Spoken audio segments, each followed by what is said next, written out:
नमस्कार, आप देख रहे हैं युग करवट न्यूज और आपके साथ मैं हूं शोभा भारती।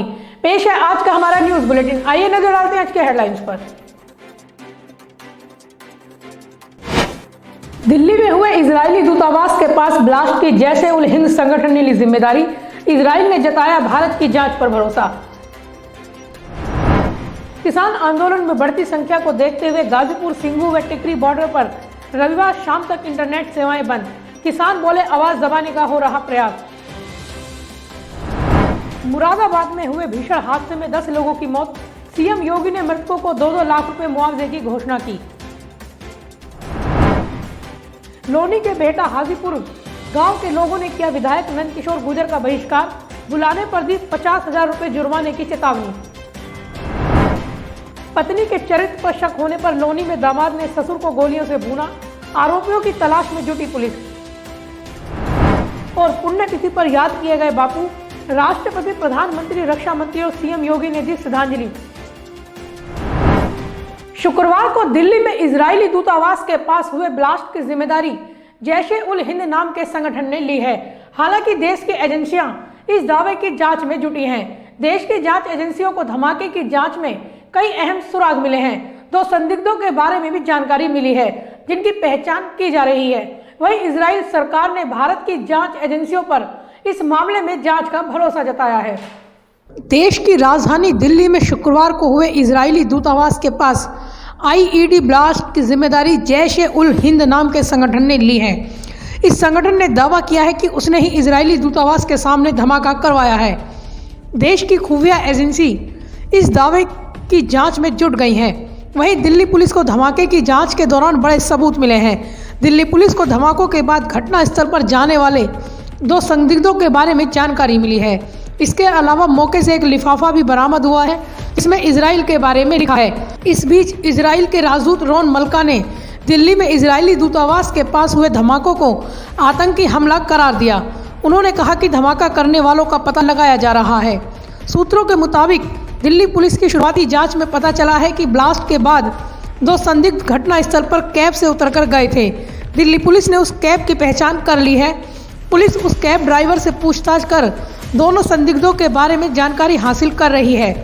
दिल्ली पुलिस ने इजराइल के दूतावास के पास धमाके वाली जगह से एक जला हुआ दुपट्टा भी बरामद किया है, उसकी भी जांच की जा रही है। वहीं दिल्ली में इजरायली दूतावास के पास हुए धमाके के बाद उत्तर प्रदेश में हाई अलर्ट जारी कर दिया गया है। सरकारी दफ्तरों, रेलवे स्टेशनों और धार्मिक स्थलों पर सुरक्षा को बढ़ा दिया गया है। इजरायली दूतावास के पास शुक्रवार को हुए विस्फोट के बाद एजेंसियां सतर्क हो गई हैं। इस मामले में ईरानी लिंक सामने आ रहा है।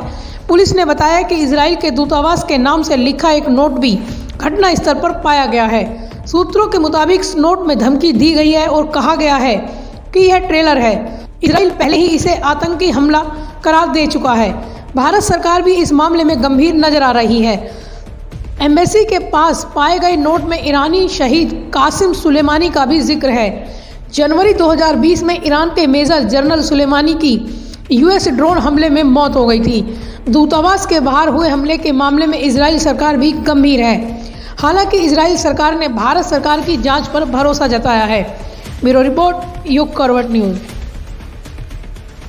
शनिवार सुबह लोनी से एक दिल दहलाने वाली घटना सामने आई है। दामाद अपनी पत्नी के चरित्र पर शक करता था, जिसका विरोध ससुर ने किया तो गुस्साए दामाद ने अपने साथियों के साथ ससुर को ही गोलियों से भून डाला।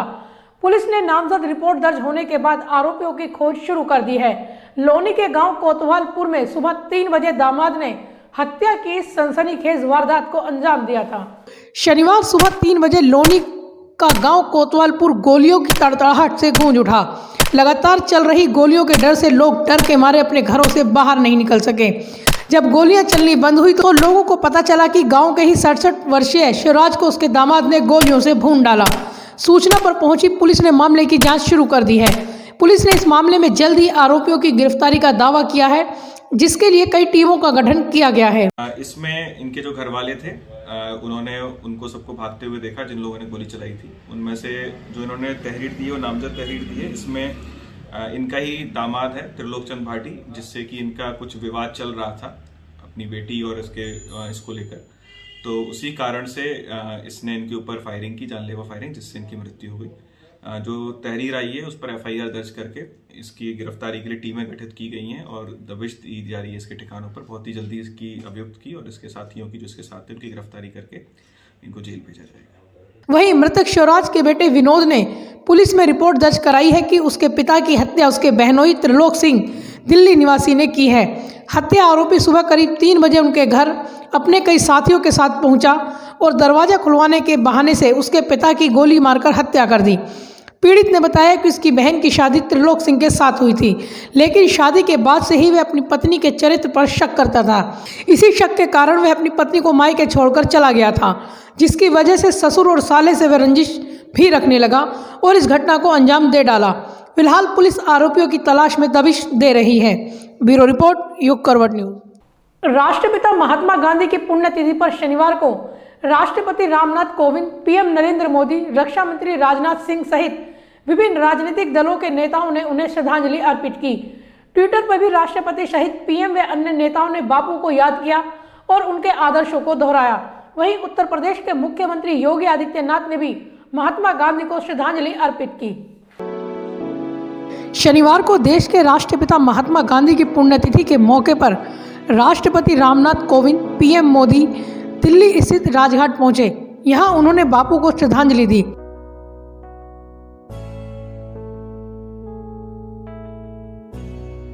राष्ट्रपति रामनाथ कोविंद ने ट्विटर पर बापू को श्रद्धांजलि देते हुए लिखा कि हमें गांधी जी के अहिंसा, शांति, मानवता के आदर्शों का पालन करना चाहिए। इससे पहले PM मोदी ने भी ट्विटर के जरिए बापू को याद किया, जिसमें उन्होंने लिखा कि बापू की पुण्यतिथि पर उनको नमन। बापू के विचार करोड़ों लोगों को प्रेरित करते रहेंगे। मैं इस मौके पर भारत की स्वतंत्रता के लिए अपने प्राण देने वाले तमाम स्वतंत्रता सेनानियों को नमन करता हूँ। देश के रक्षा मंत्री राजनाथ सिंह भी राजघाट पहुंचे थे। उन्होंने भी ट्विटर के जरिए महात्मा गांधी को नमन किया और फिर राजघाट पहुंचकर श्रद्धांजलि दी। इसके अलावा उपराष्ट्रपति वेंकैया नायडू सहित अन्य लोग भी महात्मा गांधी को श्रद्धांजलि देने राजघाट पर पहुंचे। महात्मा गांधी की पुण्यतिथि के मौके पर सुबह से ही राजघाट पर राजनीतिक हस्तियों का आना जाना लगा रहा।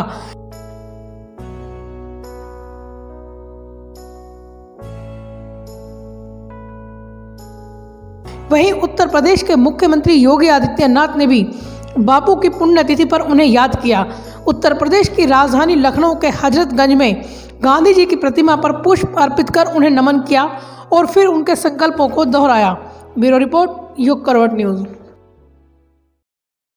एक बार फिर किसानों के बढ़ते प्रदर्शन को देखते हुए गाजीपुर बॉर्डर, टिकरी व सिंगू बॉर्डर पर रविवार शाम तक इंटरनेट सेवाएं बंद कर दी गई हैं।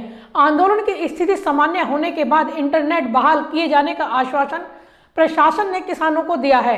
वहीं दिल्ली हिंसा को लेकर किसानों ने शनिवार को सद्भावना दिवस मनाते हुए उपवास रखा।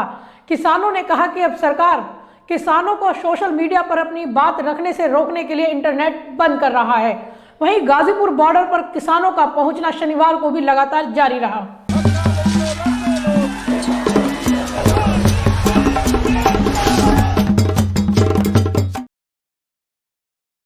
सिंगू बॉर्डर के बाद अब शनिवार को गाजीपुर बॉर्डर पर भी इंटरनेट सेवाएं बाधित कर दी गई।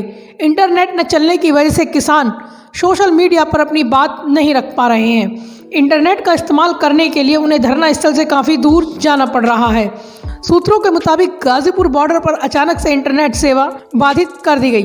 विशेषकर धरना स्थल के पास इंटरनेट पूरी तरह से बाधित कर दिया गया। इसे लेकर भारतीय किसान यूनियन के राष्ट्रीय प्रवक्ता राकेश टिकैत ने ट्वीट करके जानकारी दी। वह साथ ही स्थानीय प्रशासन से इंटरनेट सेवा बहाल करने की मांग भी की। किसानों का कहना है कि सोशल मीडिया के जरिए वह अपनी बात ना रख सके, इसके लिए इंटरनेट बंद किया गया है। हालांकि आधिकारिक रूप से इस संबंध में कोई बयान जारी नहीं किया गया है। इसके अलावा किसानों की बढ़ती संख्या को देखते हुए दिल्ली से सटे गाजीपुर बॉर्डर पर गाजियाबाद को आने वाली NH-24 की सड़कों को बंद कर दिया गया है। यानी अब गाजियाबाद से दिल्ली की ओर जाने वाली सड़कें बंद रहेंगी। इस संबंध में दिल्ली ट्रैफिक पुलिस ने जानकारी दी है। वहीं दिल्ली हिंसा को लेकर शनिवार को किसानों ने गाजीपुर बॉर्डर पर महात्मा गांधी की पुण्यतिथि पर उपवास रखा।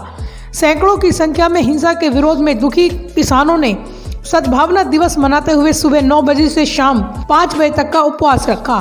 किसानों ने कहा कि वह राष्ट्रपिता की पुण्यतिथि को सद्भावना दिवस के रूप में मना रहे हैं। किसानों ने आम जन से भी उपवास में शामिल होने की अपील की थी। वहीं गुरुवार को यूपी गेट पर हुए हाई वोल्टेज ड्रामे के बाद से गाजीपुर बॉर्डर पर लगातार किसानों का पहुंचना जारी है। हजारों की संख्या में किसान यूपी गेट पर पहुंच रहे हैं, जिसकी वजह से एनएच की सड़कें भी जाम हो गई हैं। मथुरा, आगरा, हाथरस, बिजनौर, शाहजहांपुर सहित पश्चिमी यूपी के जिलों से किसानों के दल यहां पहुंचकर आंदोलन को मजबूती दे रहे हैं। भाकियू अध्यक्ष नरेश टिकैत द्वारा शुक्रवार को महापंचायत के बाद दिल्ली कूच का ऐलान करने के बाद से किसानों की संख्या आंदोलन स्थल पर बढ़ रही है। दिल्ली से सटी सीमाओं पर किसान भारी संख्या में मौजूद हैं। किसानों के प्रदर्शन के दौरान किसी अनहोनी को टालने के लिए भारी संख्या में पुलिस बल भी तैनात किया गया है। ब्यूरो रिपोर्ट, युग करवट न्यूज।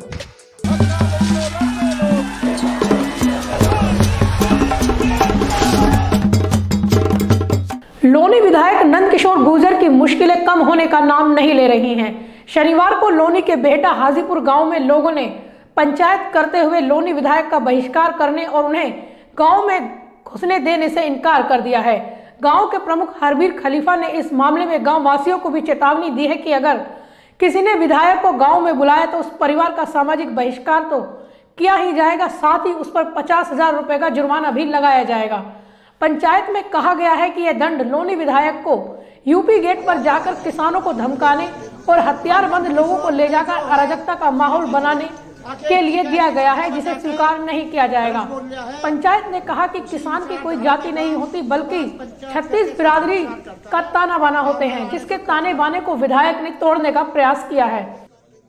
नंदकिशोर ने जो है राकेश टिकैत की सभा में जाकर गलत बोल लिया है, उसी विचारधारा पे गांव समाज पंचायत करके सब बहिष्कार करता है। गांव में आने का कष्ट न करे और जो बुलावा जुर्माना होगा। मुरादाबाद के नानपुर में शनिवार को एक भीषण हादसे में 10 लोगों की मौत हो गई। ट्रक और कंटेनर की टक्कर इतनी भीषण थी कि वाहनों के परखच्चे उड़ गए। हादसे का कारण घना कोहरा और ओवरटेक करने का बताया जा रहा है। वहीं प्रदेश के सीएम योगी ने मृतकों को 2-2 लाख रुपए व घायलों को 50-50 हजार रुपए का मुआवजा देने का ऐलान किया है।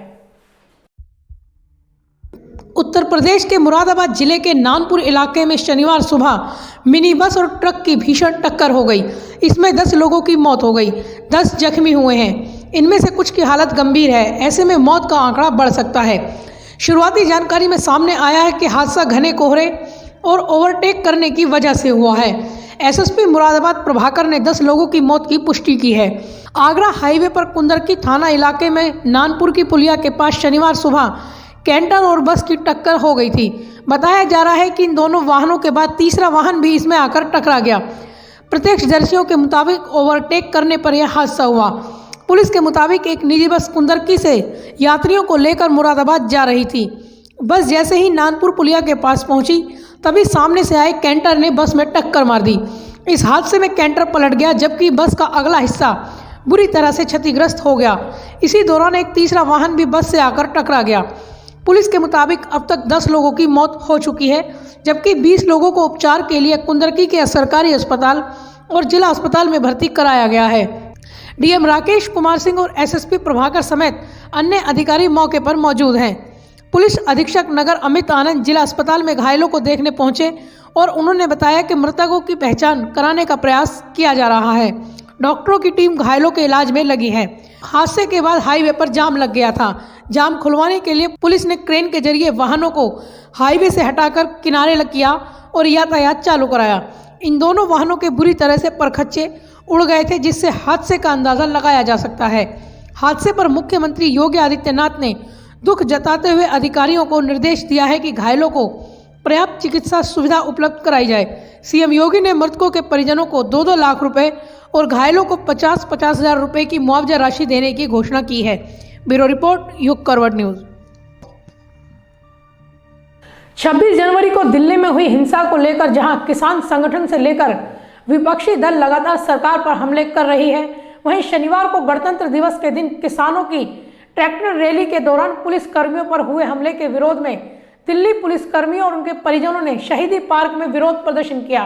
परिजनों ने इस दौरान घायल हुए पुलिस कर्मियों के लिए इंसाफ की मांग की है। परिजनों ने कहा है कि पुलिस लोगों की रक्षा के लिए होती है। अगर उन्हीं पर हमले होने लगेंगे तो फिर कौन रक्षा करेगा? कौन देश की सुरक्षा करने के लिए आगे आएगा? पुलिसकर्मी रोजाना अपनी जान दांव पर लगाकर सुरक्षा करते हैं। ऐसे में उन्हें न्याय दिलाने के लिए सरकार को कड़े कदम उठाने चाहिए। शनिवार को खोड़ा चेयरमैन रीना भाटी ने अधिशासी अधिकारी पर भ्रष्टाचार और मनमानी के आरोप लगाए हैं। रीना भाटी ने कहा है कि अधिकारी से उन्हें अपनी जान का खतरा है, इसलिए जब तक अधिकारी को पालिका से नहीं हटाया जाएगा वह कार्यालय जाने का पूर्ण रूप से बहिष्कार करेंगी।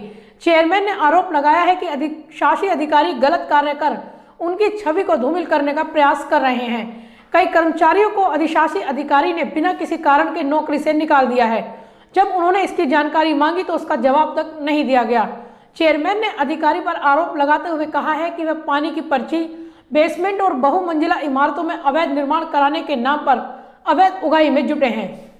जैसा कि अभी कुछ समय पहले, कम से कम 1-1.5 साल पहले से उसकी कुछ शिकायतें थी जो मैंने माननीय मुख्यमंत्री जी तक भी पहुंचाई हैं और अपने यहाँ के सांसद जनरल वीके सिंह जी को भी, विधायक जी को भी, डीएम सर को भी।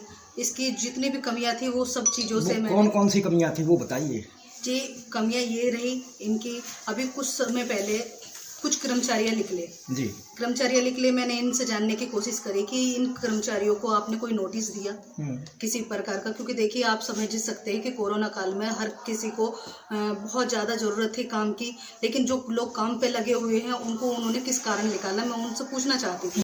तो मैंने उनको बुलाकर बात करने की कोशिश करी। मैंने कि आपने ये किस वजह से निकाले? तो उनका कहना ये था कि जी मैंने ये नहीं निकाले, ये के भड़ाना जी ने निकाले हैं, तो आप उनसे पूछने की जानकारी, आप उनसे जानकारी लीजिए। मैंने इनसे जानकारी लेने की कोशिश करी, इन्होंने मेरे से मिलना जरूरी नहीं समझा, जबकि कर्मचारी बार बार मुझ पर प्रेशर बना रहे थे कि मैडम हमारी गलती क्या है, हमें किस कारण निकाला गया। जब इसने मुझसे मिलना नहीं चाहा तो मैंने लेटरों द्वारा इनसे बात पूछने की कोशिश करी, क्योंकि डीएम सर ने कहा कि आपको अगर ये आमने सामने नहीं मिलता तो आप लेटरों के द्वारा आप इनसे जानकारी ले सकते हैं। लेकिन इन्होंने मेरे लेटर भी फेंकने की, मतलब जो कर्मचारी थे उनके सामने लेटर भी मेरे फेंक के मारे कि भाई मैं जो चेयरमैन महोदय है वो सिर्फ राजनीतिक अध्यक्ष है, मैं उनको किसी प्रकार का कोई जवाब नहीं दूंगा।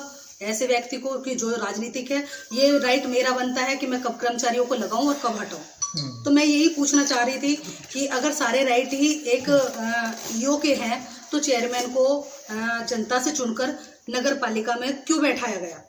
मैं जब कोई जानकारी ले ही नहीं सकती, चलो ठीक है वो आम जनता थी, आम जनता के लिए भाई मैं चुनकर आई हूँ तो मेरा राइट बनता है, मेरा हक बनता है कि उनके हक के लिए मैं लड़ूं। लेकिन जब उसने बताना जरूरी नहीं समझा तो मैंने उस इसका सफाई कर्मचारी का जो टेंडर था उसके लिए मैंने बोला कि इस आदमी की नीयत मुझे सही नहीं लगती है, जो मुझे जवाब नहीं दे रहा है, तो आप इसके लिए दूसरे किसी टेंडर को आप लीजिए नगर पालिका में, दूसरा जो भी हो सकता है इसके लिए दूसरी फर्म के लिए आप इस पर कार्रवाई करें।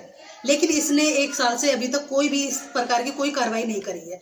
चलो मैं उस चीज़ को भी ये कहती हूँ कि जो अधिकारी है अपनी मनमानी कर रहा है और ऊपर से भी इसको सहयोग मिल रहा है, क्योंकि जब मैंने इतने लेटर दे लिए हैं और अब तक इससे कोई भी जवाब नहीं मांगा गया है तो मुझे लगता है कि चलो ठीक है मैं घर बैठ जाती हूँ। जब एक अधिकारी को ही चलानी है नगर पालिका तो मेरा वहाँ क्या काम है? अभी कुछ समय पहले फिर इसने दोबारा से कर्मचारी निकाले। मैंने फिर पूछना चाहा इनसे, मैंने कि वो नगर पालिका किस लिए निकाले गए हैं, चलो नगर पालिका से वो कर्मचारी किस लिए निकाले गए हैं, तो उसने फिर जवाब देने की ज़रूरत नहीं समझी कि मैं आपको कोई जवाब नहीं दूंगा। नहीं दिया, कोई दिक्कत नहीं है। अब मैंने उस फर्म के बारे में मैंने इससे जानकारी ली, लिखित में ली, काफ़ी लेटर दिए कि आपने उस फर्म पे कार्रवाई क्यों नहीं करी। जो इंसान अध्यक्ष महोदय का भी कहना नहीं मान रहा और आज तक मुझसे मिला भी नहीं है, मुझे किसी प्रकार से कोई जवाब नहीं दे रहा है। ठीक है, मैं आपको सब चीज़ दिखाऊंगी आप प्रूफ के साथ में। तो उस चीज़ पे भी ये कोई कार्रवाई नहीं करना चाहता। शायद उसकी क्या बातचीत है उस फर्म वाले से, मुझे जानकारी नहीं है। लेकिन अब कुछ समय पहले से ये जब इस पे कुछ जांचें ऐसी आई गई, क्योंकि फाइल है बिगर मेरे स्वीकृति के, ये बिगर स्वीकृति के काम ले रहा है, जो कि मेरा अधिकार है। मैं अपने अधिकार के लिए तो लड़ सकती हूँ ना, जो मेरा अधिकार है उसके बिगर ये काम ले रहा है, तो मैं सैलरी क्यों दूं किसी की। लेकिन फिर भी मैंने गरीब परिवार के कर्मचारी है, मेरे खोड़ा के कर्मचारी है, मैंने उन लोगों के लिए मैंने इससे फिर भी कहा कि अपनी जब आप मुझे कोई जवाब नहीं दे रहे हैं तो आप अपनी सैलरी रोकते हुए जितने भी कर्मचारी है उनका वेतन दीजिए। लेकिन अपनी मनमानी अब भी वो इतनी कर चुका है कि अब तक उसने उन कर्मचारियों का वेतन नहीं बनाया है। कर्मचारी मुझसे सवाल जवाब करते हैं, अब मैं किससे सवाल जवाब करूं मुझे ये नहीं पता चल रहा। मुझे आखिरी में मेरी मीडिया दिखाई दी है कि आप ये जनता से भी मेरा गुहार है, प्रशासन से भी गुहार है मेरी, और आप लोगों से भी कि इस अधिकारी पे कार्रवाई कब होगी। जो इंसान एक नगर पालिका की अध्यक्ष के लिए भी बाद में लिखता है, मैं जिस अधिकारी के लिए बार बार लेटर दे रही हूँ उस अधिकारी पर आज तक एक भी जांच नहीं हुई। क्यों नहीं हुई? सबूत के तहत मैं आपको सारी कमियां उसकी गिनवा रही हूँ, उसके बावजूद भी उस पर कोई कार्रवाई नहीं होती है। तो मैं ये जानना चाहती हूँ कि मैं नगर पालिका को छोड़कर घर बैठ जाती हूँ, क्योंकि एक अधिकारी के पास इतना अधिकार है कि वो अध्यक्ष की बेइज्जती कर सकता है, अध्यक्ष के लेटरों को जवाब नहीं दे सकता, उसकी अवहेलना कर सकता है। तो मैं अपना घर बैठ जाती हूँ और नगर पालिका एक अधिशासी अधिकारी चला लेगा कोई। तो आज के लिए फिलहाल बस इतना ही। गाजियाबाद और आसपास की खबरों के लिए देखते रहिए युग करवट न्यूज, और विस्तार से खबरों को जानने के लिए पढ़िए युग करवट न्यूज़पेपर। सब्सक्राइब कीजिए युग करवट। नमस्कार।